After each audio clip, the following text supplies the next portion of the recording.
जलधारा। आज की वीडियो में हम देखेंगे जलधारा।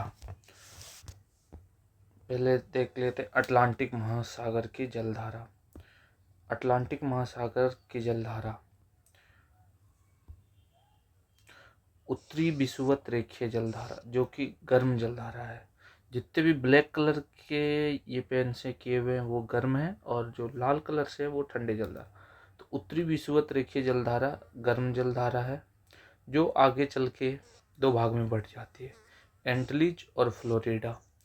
एंटलीज, इधर एंटलीज द्वीप है इधर, इस कारण से इसका नाम एंटलीज, और ये फ्लोरिडा ये होने के कारण इसका नाम फ्लोरिडा की जलधारा। दोनों फिर बाद में इधर आगे जाके मिलती है, तो इसका नाम हो जाता है गल्फ स्ट्रीम की जलधारा। गल्फ स्ट्रीम की जलधारा गर्म जलधारा है, जिसको यूरोप का गर्म कंबल के नाम से जाना जाता है, गल्फ स्ट्रीम जलधारा को।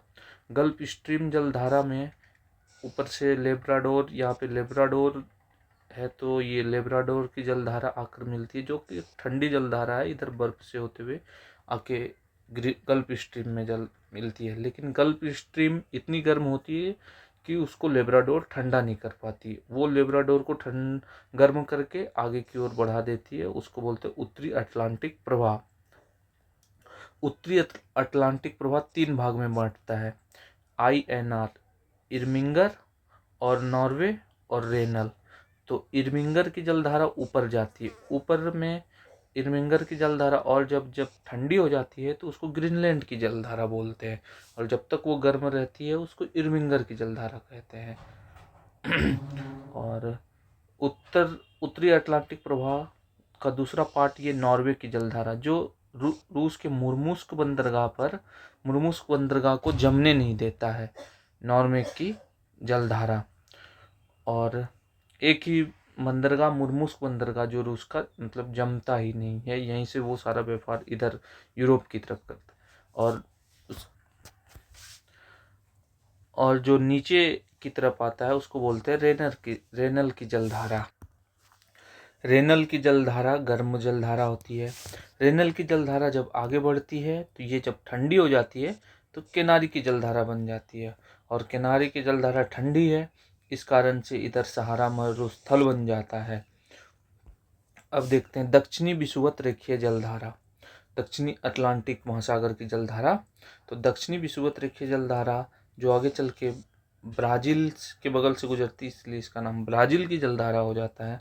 और नीचे से आके इसमें ठंडी जलधारा मिलती है, जिसका नाम है फॉकलैंड की जलधारा। यहाँ पे फॉकलैंड द्वीप होने के कारण इसका नाम फॉकलैंड की जलधारा कहते हैं इसको। और फॉकलैंड की जलधारा आगे बढ़ती दक्षिणी अटलांटिक प्रवाह के नाम से। दक्षिणी अटलांटिक प्रवाह का दो पार्ट हो जाता है, एक तो इधर चला जाता है हिंद महासागर में, और एक ये ऊपर की तरफ जाती है जो ठंडी जलधारा है, वेनेजुएला की जलधारा। वेनेजुएला की जलधारा, यहाँ पे वेनेजुएला द्वीप है नामीबिया के बगल में, इस कारण से इसका नाम हो जाता है वेनेजुएला की जलधारा। और नामीबिया में यहाँ पे नामीब मरुस्थल बन जाता है ठंडी जलधारा के गुजरने से। आगे बढ़ते हैं अब ये हिंद महासागर की जलधारा। उत्तरी हिंद महासागर की जलधारा जो आगे बढ़ती है, तो इसमें सोमालिया के पास इसका नाम हो जाता है सुमेरु की जलधारा। और दक्षिणी हिंद महासागर की जलधारा दो पार्ट में बट जाता है, एक मोजम्बिक, इधर मोजम्बिक देश है तो इसका नाम मोजम्बिक की जलधारा, और ये मेगाडास्कर देश है तो मेगाडास्कर की जलधारा। और मेगाडास्कर की जलधारा, मोजम्बिक और मेगाडास्कर दोनों की जलधारा मिलके बनती है अगुलहास की जलधारा। और अगुलहास की जलधारा में ये जो नीचे से दक्षिणी अटलांटिक प्रवाह आई हुई रहती है, ये मिलती है इस, तो ये बन जाती है दक्षिणी हिंद महासागर प्रवाह, ये ठंडी जलधारा। और ये ठंडी जलधारा इधर ऑस्ट्रेलिया के पश्चिम से गुजरती है, तो इसका नाम हो जाता है पश्चिमी ऑस्ट्रेलिया की जलधारा। और यहाँ पे फिर ऑस्ट्रेलिया में सैंडी, गिब्सन, विक्टोरिया तीन मरुस्थल बन जाता है, सैंडी, गिब्सन, विक्टोरिया। और उसके बाद है इधर, अब देखेंगे प्रशांत महासागर की जलधारा।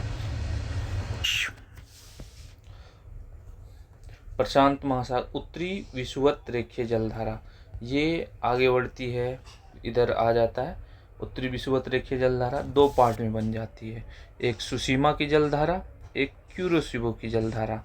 तो सुसीमा यहाँ साउथ कोरिया और जापान इसके बीच में है ये सुसीमा सुसीमा जल संधि है इसके बीच में, इसलिए इसको बोलते हैं सुसीमा की जलधारा। और ये इधर क्यूराइल द्वीप होने के कारण इसका नाम हो जाता है क्यूरोशिबो की जलधारा। क्यूरोशिबो गर्म जलधारा है। और ऊपर से इधर रूस के साइबेरिया प्रांत इधर से आता है अखोष्टक या ओयोसिबो की धारा, अखोष्टक या ओयोसिबो की धारा। और इधर से आती है, ये रहा यहाँ पे क्यूरिल द्वीप। क्यूरिल द्वीप के कारण इसका नाम पड़ जाता है क्यूराइल। और क्यूराइल की धारा ऊपर से आती है, ऊपर से ओयोसिबो और क्यूराइल, और नीचे से क्यूरियोसिबो। गर्म जलधारा, ऊपर से ठंडी जलधारा। और जहाँ पे ठंडा और गर्म जलधारा मिलता है वहाँ पर प्लैंकटन नामक घास हो जाता है, जो मछली का मनपसंद चारा होता है, और यहाँ पे मछली का विकास बहुत अच्छा होता है। फिर उसके बाद ये बन जाती उत्तरी प्रशांत महासागर प्रवाह। ये आगे बढ़ती है, ये गर्म ही रहती है, और इसका नाम फिर ये अलास्का के पास आता है, तो इसका नाम हो जाता है अलास्का की धारा। अलास्का की धारा जब ठंडी हो जाती है उसका नाम हो जाता है कैलिफोर्निया की जलधारा। कैलिफोर्निया की जलधारा एक ठंडी जलधारा है। अब दक्षिणी विषुवत रेखीय प्रशांत महासागर की जलधारा, इसको देखेंगे तो ये दक्षिणी विषुवत रेखीय प्रशांत महासागर की जलधारा ऑस्ट्रेलिया के पूरब से गुजरती है, जो कि गर्म जलधारा है। तो पूर्वी ऑस्ट्रेलिया की जलधारा, इसमें आके नीचे से मिलता है अंटार्कटिक की जलधारा, क्योंकि और ये इसको ठंडा कर देता है। तो ये फिर बन जाता है दक्षिणी प्रशांत महासागर प्रवाह। दक्षिणी प्रशांत महासागर प्रवाह ठंडी जलधारा जो आगे बढ़ती है पेरू या हम्बोल्ट की जलधारा के नाम से। यहाँ पे पेरू देश होने के कारण इसका नाम पेरू या हम्बोल्ट की जलधारा होता है, जो ठंडी जलधारा है।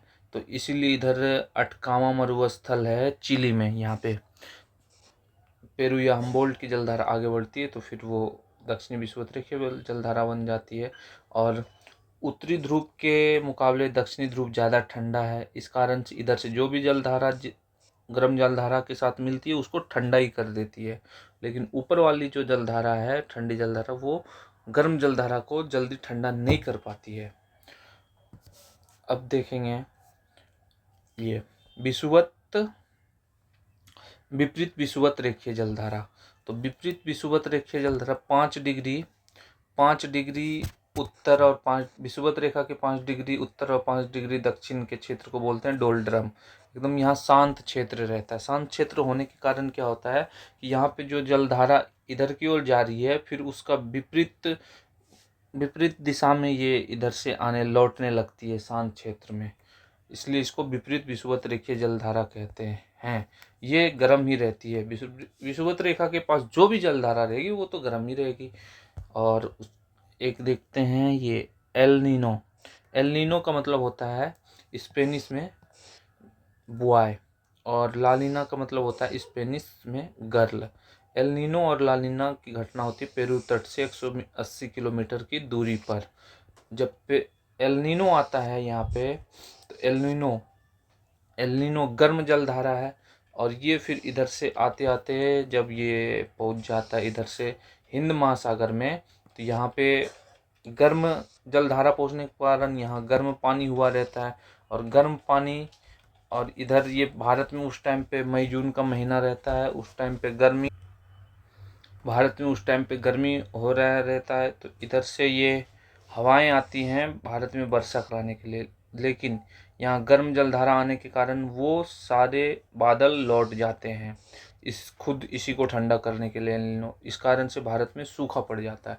और जब भारत में लानिना आती है यहाँ से, तो जब लानिना ये दोनों हर 4-4 साल पे आते रहते हैं। तो जब लानिना आती है तो उस टाइम पे भारत में गर्मी हुआ रहता है। लानिना ठंडी जलधारा है, यहाँ की जलवायु और ठंडी होती है।